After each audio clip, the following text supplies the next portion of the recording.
राहुल गांधी ने press conference की। उन्होंने कहा कि बिना दबाव के कुछ नहीं होगा। जब जब हमने दबाव डाला है तो सरकार ने इस मामले में एक्शन लिया है। टीएमसी और भीम आर्मी कल लखीमपुर गए थे, फिर हमें क्यों रोका जा रहा है? हम दबाव नहीं बनाएंगे तो इंसाफ नहीं मिलेगा।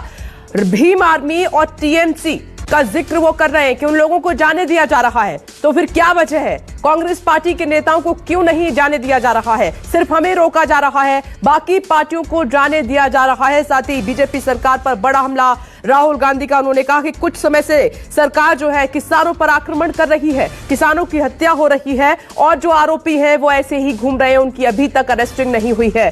प्रेस कॉन्फ्रेंस में जिन बातों का जिक्र किया है वो आपकी टीवी स्क्रीन पर। कुछ पार्टी के लोगों को जाने दिया जा रहा है। साथ ही राहुल गांधी ने यह कहा है कि हम 3 लोग जा रहे हैं और सेक्शन 144 में यह अलाउ है, 3 लोग जा सकते हैं। अब देखते हैं कि जब राहुल गांधी लखनऊ पहुंचेंगे तो उनको किन स्थितियों का सामना करना पड़ेगा, क्योंकि राहुल गांधी और जो डेलीगेशन उनके साथ जा रहा है उनको लखीमपुर जाने की परमिशन नहीं है। इस वक्त की बड़ी खबर सुनिए। वहां जाके देखना चाहते हैं, समझना चाहते हैं, परिवार को सपोर्ट देना चाहते हैं। सिर्फ यहां हमें रोका जा रहा है, बाकी पार्टियों को जाने दे रहे हैं। हमने क्या गलती की है? और जहां तक प्रियंका की बात है, ठीक है, प्रियंका को बंद किया है, मगर ये मामला किसानों का है। हमारा काम, ऑपोजिशन का काम प्रेशर बनाने का होता है।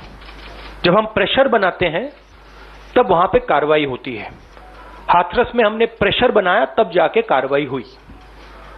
सरकार चाहती है कि हम इस मुद्दे को उठाएं ना, प्रेशर ना बनाएं, कि जिन्होंने मर्डर किया वो भाग के निकल जाएं।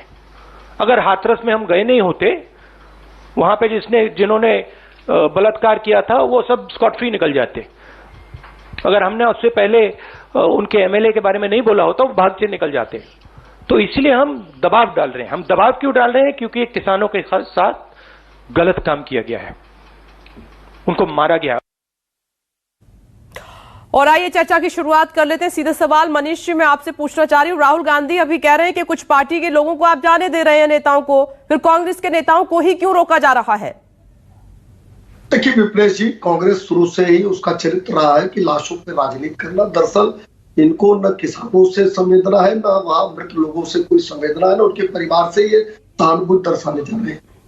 उत्तर प्रदेश के मुख्यमंत्री योगी आदित्यनाथ जी ने त्वरित कार्रवाई करके, त्वरित निर्णय लेकर, जिस तरीके से किसानों के प्रतिनिधियों से बात करके इस दुर्भाग्यपूर्ण घटना को वही रोक दिया जहां हुई थी, उससे लोग व्यथित है कि इनको राजनीति करने का अवसर नहीं मिल रहा है। राहुल गांधी की पूरी प्रेस कॉन्फ्रेंस को उठाइए और देखिए तो एक बात सीधे समझ में आती है कि उनको अपने अनुकूल क्वेश्चन चाहिए, सवाल चाहिए। वो सवाल भी नहीं सुनना चाहते, और जब सवाल पूछा जा रहा है तो प्रेस को उसकी जिम्मेदारी बता रहे हैं, प्रेस को भी तानाशाह बता रहे हैं। अब बताइए विप्लेश जी, चलिए आप बीजेपी को तानाशाह बता रहे थे, आपने प्रेस को तानाशाह बता दिया।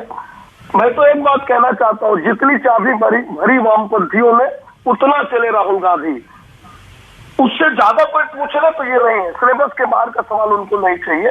और उत्तर प्रदेश में कानून व्यवस्था बनी रहे, अशांति न हो, ये हमारी राज्य सरकार की जिम्मेदारी होती है, वहां के प्रशासन की जिम्मेदारी होती है। उस दृष्टिगत जो भी कदम उठाना होगा सरकार उठाएगी। राहुल गांधी या प्रियंका वाड्रा को कतई इस बात की इजाजत नहीं है कि लखीमपुर या कहीं की व्यवस्था या कानून व्यवस्था को भंग करे, अशांति उत्पन्न करे और उससे उत्तर प्रदेश के नागरिकों का जो सहज जीवन है वो बाधित हो। संजीव जी, मनीष जी को आपने सुना, वो कह रहे हैं कि कांग्रेस पार्टी राजनीति लाशों पर करती है, इसीलिए उनको रोका जा रहा है। देखिए विप्लेश जी, इतना कहना चाहता हूं कि जिनके कारगुजारियों पे शैतान भी शर्मिंदा है, वो भी आए हमें मशवरा दे। पहली बात कि लखीमपुर की घटना की शुरुआत होती है 25 तारीख को। इस देश का गृह राज्य मंत्री क्या कहता है, पूरी दुनिया ने देखा कि 2 मिनट में ठीक कर दूंगा। मात्र मुट्ठी भर किसान वहां विरोध कर रहे थे, और उसकी पुनरावृत्ति 3 तारीख को उसके बेटे ने कर दी। वो सारी चीजें कि 9 लोगों की मृत्यु हुई। यहाँ पे दुष्प्रेरण का काम कानूनी रूप से कौन किया? देश के गृह राज्य मंत्री ने। अभी ये कह रहे थे कि योगी जी काम कर रहे हैं। काम गिना देता हूं इनके अच्छे दिनों की। महोबा के व्यापारी इंद्र त्रिपाठी की हत्या होती है। आईपीएस अधिकारी 1 लाख का इनामी है, पाटीदार 1 साल से फरार है। गोरखपुर में मनीष गुप्ता की हत्या होती है। 6 पुलिस वाले अभी तक गिरफ्तार नहीं, सेटलमेंट किया गया। यहां पर हमारी नेता को 38 घंटे गिरफ्तार करने के बाद 144 की बात मैं कह रहा हूं, लखीमपुर में लागू थी और 144 के तहत प्रियंका जी मात्र 4 लोगों के साथ थी। 144 ये कहता है कि इंटेंशन और मोटिव क्या है। अगर 144 ले लिया विपनेश जी तो बस में तो सैकड़ों लोग जा रहे हैं, सबको गिरफ्तार कर लीजिए। धारा 144 आपके इंटेंशन मोटिव को देख के किया जाता है। हमारे प्रधानमंत्री जी लखनऊ आते हैं, छत्तीसगढ़ के मुख्यमंत्री जी आते हैं। अब बताइए दो इस देश के संवैधानिक पदों पे व्यक्ति आते हैं, मुख्यमंत्री को एयरपोर्ट पर रोक लिया जाता है, प्रधानमंत्री की सभा होती है। तो पहली बात कि भारतीय जनता पार्टी नहीं, उनका कहना है माहौल खराब हो सकता है, थोड़े दिन आप रुक जाइए। इतना उतावला विपक्ष क्यों हो रहा है वहां जाने के लिए? आपको मालूम है कि हालात अभी भी बहुत ठीक नहीं है। मैं लौट रही हूं, एक बार लखनऊ का रुख कर लेती हूं, उसके बाद मनोज जी आपके पास आती हूं। राजीव, अभी मैं राहुल गांधी को सुन रही थी, प्रियंका गांधी को अभी तक परमिशन नहीं मिली, उनको अरेस्ट कर लिया गया है, तो क्या राहुल गांधी पहुंच पाएंगे लखीमपुर?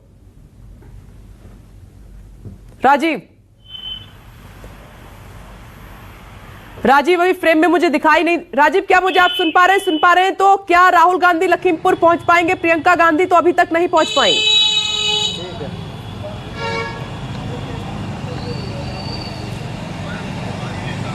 देखिए विपनेश, इसकी उम्मीद तो मुझे कम लग रही है। वो शायद एयरपोर्ट पर आए। आपने जिस तरह से कल देखा था एयरपोर्ट पर छत्तीसगढ़ के मुख्यमंत्री भूपेश बघेल जी को रोक लिया गया था। मुझे ऐसा लगता है शायद राहुल गांधी को भी, वैसे उन्होंने ये बात सही कही है, तार्किक तौर पर बात है कि अगर धारा 144 लगाई गई है तो 5 लोगों से ज्यादा इकट्ठा नहीं हो सकते। 3 लोग जा रहे हैं, लेकिन भूपेश बघेल भी अकेले आए थे। दूसरी बात मैं आपको बता दूं, मैं भी कल सीतापुर गया था। सीतापुर बॉर्डर पर ही पुलिस की ऐसे नाकेबंदी है, हर गाड़ी को चेक किया जाता है। उसमें आपको हम लोगों को बताना पड़ा, बाकायदा प्रेस का आई कार्ड देना पड़ा। उसके बाद हम सीतापुर का जो बॉर्डर है उससे अंदर गए। फिर जब शहर में जहां प्रियंका गांधी हैं वहां से 1.5 किलोमीटर पहले 2-3 रास्ते हैं वहां से जाने के, वहां पर भी पुलिस की काफी अच्छी बैरिकेटिंग है और वहां पर आपको बताना पड़ता है। और ऐसे में राहुल गांधी आएंगे तो आपको मालूम है उनकी सुरक्षा दस्ता। ठीक है राजीव, आज मैं ज्यादा वक्त नहीं दे पाऊंगी, वक्त मेरे पास बहुत कम है। मनोज जी, आपसे सवाल ये है, कांग्रेस कह रही है कि विपक्ष की भूमिका में सिर्फ हम हैं उत्तर प्रदेश में और कोई नहीं है। देखिए कांग्रेस क्या कह रही है नहीं कह रही है, सवाल ये किसानों का है।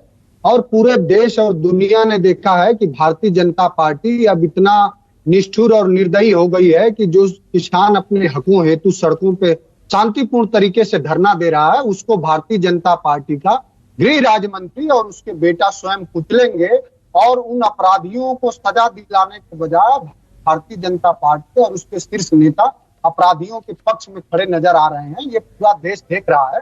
और इस स्वतंत्र भारत के इतिहास में, क्योंकि ये तो क्षमा याचनाओं से वीर बनने वाले लोग हैं बीजेपी के लोग, कहीं आजादी के लड़ाई में भी बेचारे नहीं रहे। इस देश की आजादी की लड़ाई भी पूज्य गांधी ने चंपारण की लड़ाई से, किसानों की लड़ाई से शुरू की थी।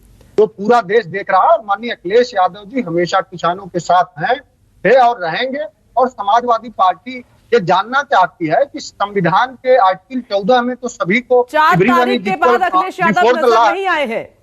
वो चैनल्स को इंटरव्यू देने में व्यस्त है, वो नजर नहीं आई है। प्रियंका गांधी ने कहा कि चाहे हाथरस का कांड हो, ये कांड हो, एनआरसी का मुद्दा हो, उसमें कांग्रेस ने ही सरकार पर दबाव बनाने की कोशिश की है। तमाम विपक्ष की तरफ से ऐसा नहीं किया गया। आज वक्त की कमी है। आप सभी का बहुत बहुत शुक्रिया जुड़ने के लिए। एक छोटा सा ब्रेक, लेकिन इस घटनाक्रम से जुड़ी हर एक बड़ी खबर सबसे पहले होगी आपके सामने। नमस्कार, मैं हूं मानक गुप्ता।